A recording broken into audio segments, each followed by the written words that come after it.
Swayers, it's your buddy, it's your pal. I'm Karnak, and this is Serenity Wargaming and Explanations. Before I get into the video today, quick shout out to the sponsors of the channel. Firstly, to Otherworld Events, regardless if you're needing assistance for event managing, planning, organizing, how to even start, or just need specific ideas for what it is you're doing that you already have a plan for, Otherworld Events can help you out. Second, to Admiral Tater Ship Shop. Admiral Tater Ship Shop, while specializing in Star Wars Armada miniature items, also has X-Wing and Legion items. If you're looking to really get some great looking acrylics on the table, whether it be holders for your upgrade cards or tokens or acrylic tokens, and most importantly, you just want a perfect range ruler with no flaws or errors in it that's going to give you exact measurements every time, highly recommend Admiral Tater. It's the range rulers I use at tournaments.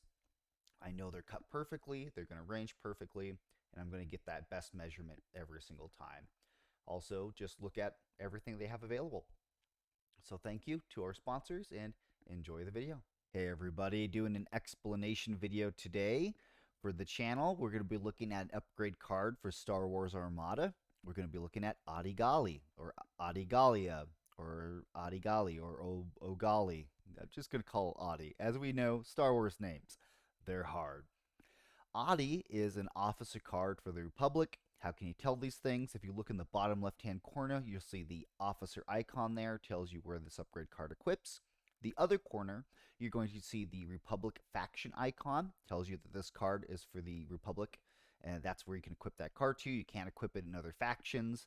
Adi is only 3 points. If you look in front of Adi's name, you're going to see a little dot or bullet point, signifies that Adi is unique. If there were other upgrade cards or squadrons or anything like that, you can only ever have one Adi. You can't have 3 or 4 Adis running around in your fleet. So just only the one. As I always do with these upgrade cards, I'm going to start by first just reading through the card, then just giving a brief explanation of like just a quick boom, this is how it works. You can move on with your day. You don't have to dive into all the other stuff that I'm going to go through when I break down each part of the card. So let's get into it. While defending, when you suffer damage from an attack, you may suffer up to 1 of that damage on the shields of a hull zone adjacent to the defending hull zone for each defense token you spent during the spend defense token step. If you do suffer any remaining damage on the defending hull zone. So in a nutshell, how does this card work? I know with all the words there, some people get a little confused about what you can or can't do. Pretty much, how many defense tokens did you spend in the spend defense token step? Did you spend 1? Did you spend 3? Did you spend 4? So you look at that amount of what you spent. Then, when you're suffering damage, you can choose an adjacent hull zone and suffer up to the damage of tokens spent on that zone instead. Think of it as essentially a semi-quasi-free redirect. So let's say in the spend defense token step, you spent a brace token and a contain token. So then when you go to suffer damage, I can suffer 2 of those damages for each token I spent. Again, I spent 2 tokens, spent the brace, spent the contain. I can take 2 of that damage, and let's say I'm being attacked on my front hull zone. I'm going to choose my left hull zone, and I'm going to suffer 2 damage from the front there. Boom, done. That's how the card works. And then any remaining damage from the attack is going to go on that hull zone. And I know there's some questions like, well, how does that work with XI7s? How does that work with redirect, et cetera, et cetera? That's what we're going to get into for in terms of interactions. Again, I'm just stating up front, how does this card work? In the spend defense token steps, how many tokens did you spend? Okay, take that amount. And then when you're suffering damage, that's the amount you can move from the zone being attacked to a different hull zone. Okay, let's dive right into breaking this card down and other interactions. So the first thing I want to point out, and I see this misplayed all the time, is that this card only takes into account the defense tokens you've spent in the spend defense token step. Where I see a misplay is that people who have thermal shields, they'll spend a defense token which is before the spend defense token step, because again, you spend this defense token when the attacker is gathering dice. So I see people use the thermal shields to spend a brace token. They get to spend defense token. They'll spend one or two other tokens, and then like, okay, yeah, now I get to move. However much damage I spent from token spend the spend defense token step, and then +1 from when I spent brace for thermal shields. And you're like, no, no, no. You spent thermal shields outside of spend defense token step. So that's something you have to be careful of, because a lot of players don't see the difference, but there is a difference because again, you spent that brace before the spend defense token step. So make sure you just, not that players are intentionally cheating. It's just like with anything, you get caught up in wanting to move through stuff and just utilize your card effects without taking into account again what the card states. So keep an eye out for that for thermal shields. I just want to make sure I was pointing out that interaction. Okay, so let's break down some more parts of this. So when you're using this card, again, you can only use it while defending. So for example, if this is damage coming from other effects that are not while defending, you wouldn't be able to utilize this card. I don't think there's any specific use case. Oh no, there is one with I want to make sure I'm pointing this out, with wide area barrage. So for example, if you're the chosen target for a wide area barrage, like the splash damage, or something like from the onagers, like the red beam, if you're not the ship that's actually defending, you can't spend defense tokens, you can't do that stuff. So you wouldn't be able to use Audi in situations like that where you're not the actual ship defending. Again, want to make sure I was pointing that out. Okay.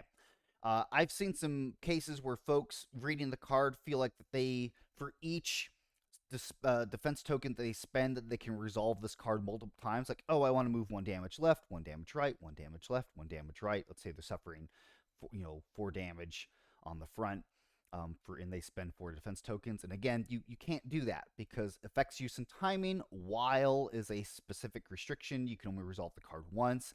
The card is not being explicitly clear that you can resolve this upgrade multiple times to try to split damage like that. So again, it's you choose a whole zone, all the damage is suffered on that zone. You can't decide to flop back and forth like that. Again, it can only be an adjacent zone.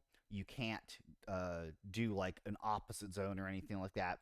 Also, to be clear, as it states on there, you can only suffer damage on shields. I've seen people try to want to keep their shields on their front and move damage to a whole zone that has 0 shield on it, and then take like face down damage cards. It's like, no, that's not how that works. You can't do that. Again, it says on shield, so can't shuttle damage that way. All right, let's get into how does this card work with other interactions. So for example, if you, in the spend defense token step, if you spent a readied redirect defense token, that does work with like Obi-Wan Kenobi. Obi-Wan Kenobi, all they care about is, did you spend a ready redirect defense token? Great, you can take 1 damage off. So that does work with leading into Ollie. So like you've plinked off. Let's say they rolled 2 damage on their attack. Well, Obi-Wan Kenobi, you spent that ready redirect token. Boom, 1 damage automatically gone. And then they'll take that 1 damage and then they'll move it to a different whole zone that you can't like shoot at or get at. And then all their shields are still on their front. And just like, oh man, that's so tough to break through sometimes. And then to add further insult to injury, if you are using a Venator and you have the Venator title, the Tranquility, is that this is also great because then you can choose that zone, like the zone that you're wanting to move damage to, or you just take shields from like the rear whole zone. You can move the shields from the rear to the front, or to whatever zone that you're moving the Audi damage to. And it's just like, it just makes those Venators so tanky when you put like all that defensive tech on them. And so there's just kind of like lots of ways Republic is really good at like that defensive tech in shuttling damage around. Okay, let's get into some questions about Audi and XI7s. Like, how does this work? Like, how does redirect work? So how does the redirect work with Audi before we get into XI7s actually? So if you go into the rule book, redirect states that if you utilize redirect's effect after you're done redirecting damage to adjacent hull zone, it says you must suffer the remaining damage. So, like with anything with effects use and timing, you get to choose how to resolve these effects. So, to get into the rules form answers, how does Audi and redirect resolve? They seem at odds to each other. So, here's the answer. When you proceed to the resolve damage step, when you suffer damage, you are able to choose and resolve the order in which each effect resolves. By choosing to resolve Audi effect first, you're able to move damage per that effect and then choose to resolve the redirect effect and move damage with that effect. Any remaining damage then must be suffered on the defending hull zone. Like, for example, if you choose to resolve redirect first, then you cannot utilize Adi's effect at all. Because redirect is a must. So again, when you go through order of resolving effects, always resolve Adi first. Like, always do Adi first before getting into redirect's effect, which leads into the Audi and XI7 turbo lasers. How do those interact? Again, if you read each of the wording, again, for redirect and for XI7s, again, it depends on order of how you resolve effects. Again, you want to resolve Audi first before resolving redirect, because XI7s only works when redirect is being resolved. XI7s essentially has no effect on Audi at all. But if you resolve redirect before resolving Audi, then yes, you still have to adhere to restrictions put in place by XI7. So when people say, how do these interact, is that technically they don't, because you should always be resolving Audi first before anything else. Or in a simpler way, saying always resolve Audi before you ever resolve your redirect effect. Okay, so very simple answers there. And you can find those questions. I know a lot of people have been struggling with, like, how do you keep track of all these on the rules forum? It's hard to search up stuff. If you don't know, I already have like a document that keeps track of everything on the rules forum. I'll make sure that's being linked up. I call it the Atomic Mass Games Armada Reference Manual. When you come in here, you can see all the text is hyperlinked in blue, and it's so easy to search. Like, for an example, if I just type in Audi, and it automatically will take me to the cards. It's very easy to search through and find whatever you're looking for. Let's get back to the final thing is somebody asked me about. Like, for example, let's say, again, you have a Venator, you've got Audi equipped to that Venator, it's got a salvo defense token. Let's say that you're defending against an ignition attack. The attack is at extreme range. Again, if you read all the wording carefully, somebody asked, can you spend a salvo defense token even if you're not able to resolve its effect? And the answer to that question is yes, you can always spend defense tokens. But again, if you're able to resolve its effect or not is always going to be dependent on what's happening. So, as it says there for your first question, yes, you are able to spend a defense token, but unable to resolve the effect. So you could still spend a salvo defense token, which will add to being able to move like a damage from that ignition attack to, 1 damage, or if you spent more defense tokens, you're still able to shuttle that damage around. So if you want more to dive more into that, that's all listed out on the rules forum. There's some additional follow-up and reading you can do there. So as we've kind of talked through, like, one of the prime examples of just a fleet build is a Venator, and I have Venator 2 here, but honestly, Audi, if you're taking a Venator 1, because a Venator 1 doesn't have that defense retrofit like a Venator 2 has, so if you're looking to just really beef up that Venator 1 to be really tough to break, put Audi on there, put Tranquility on there. All the shields on your Venator are going to get zapped off before your ship hopefully explodes, because you don't have that ECM. But I'll see a lot of people, when they are taking that Venator 1, they're beefing up that Venator 1 by having like Peltas nearby with like projection experts, or they're feeding it repair tokens to get those shields back.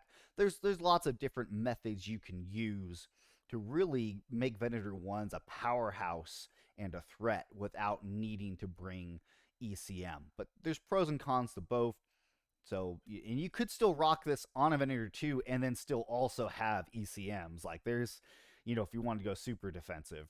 But that's enough for the video today. Of course, if you have any questions, or share with me your favorite fleet builds, comments, let me know if you still have any questions on anything. Of course, if you do have an official question, always go to the Atomic Mass rules forums for Armada, ask your question there, get the official answer. This is me just talking about a game that I love. So thank you so much for watching, and I'll catch you next time.